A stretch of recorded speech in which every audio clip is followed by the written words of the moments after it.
мына алган үйдүн ошондой үй болсун, ушул үйүндө тойлор болсун, кыз чыгарып, уул үйлөп, ушундай жакшы, берекелүү, ак жолтой той болгон, жакшылыкка дасторконун жайылган, жакшы мындай ата-энелер болуп үлгүлүү, балдарын да окутуп чокутуп, кандай максат болсо максаттарыңарга жетип, ушул үйгө сен ак дасторконуңа ар дайым жакшыларыңа, жакшы күндөрүңө күбө болуп келели. Бардыгыбыз ушундай үйлөр насип этсин.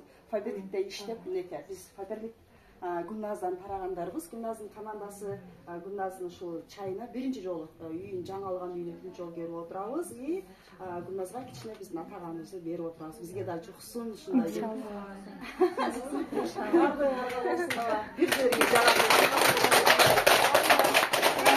Nasip kızım.